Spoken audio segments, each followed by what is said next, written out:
आज के समय में जो वर्तमान सरकार है वो खुद को सनातनी सरकार कहती है। जय श्री राम का नारा लेके आप सियासत की दहलीज तक आए हो। उनके लिए मैं एक लाइन कहना चाहूंगा, बेजुबान जानवर भी अब पूछने लगे हैं इंसानों से, हक तो हमारा भी था, फिर क्यों बेदखल किया मैदानों से। आप देखें कि लाखों बीघा चारागाह जमीन, ओरण जमीन, गोवंश के लिए आरक्षित की हुई जगह आज मल्टीनेशनल कंपनीज को दे दी जाती है। जिस गाय की बात आप लोग करते हैं, उस गाय की जमीन को इस तरीके से आप लोग ही अलॉट कर रहे हो।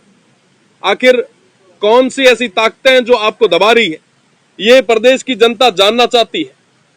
आप देखें, हमेशा सनातन की बात करते हैं, प्रकृति की बात करते हैं, आपकी करनी और कथनी में फर्क है। आज के समय में धरा और धेनु का सौदा कौन कर रहा है और इसके नाम पे राजनीति कौन कर रहा है, ये बहुत बड़ा विषय है।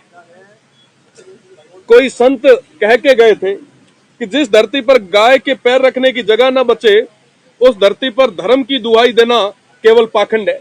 और आज के समय में दोनों ही पॉलिटिकल पार्टी सिर्फ पाखंड कर रही है। अगर वाकई आपको इतनी बड़ी पीड़ा है, वाकई आपको अगर चिंता है, क्योंकि मैं पश्चिमी राजस्थान से आता हूं। पश्चिमी राजस्थान में तमाम जो ग्रामीण अर्थव्यवस्था है वो पूरे तरीके से गोधन पे, गोवंश पे, पशुधन पे टिकी है।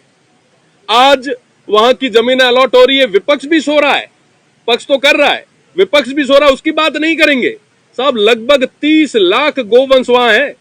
अभी एक की बात हुई, निश्चित रूप से जो हुआ गलत हुआ, इस तरीके से नहीं होना चाहिए, पर विपक्ष कम से कम उस 30 लाख गोवंश की बात तो करे। उस समय तो आप, क्योंकि उसमें इनको पॉलिटिकल माइलेज नहीं है, उन तमाम इश्यूज पे इनको बात नहीं करनी, इनको तो सिर्फ राजनीति करनी है।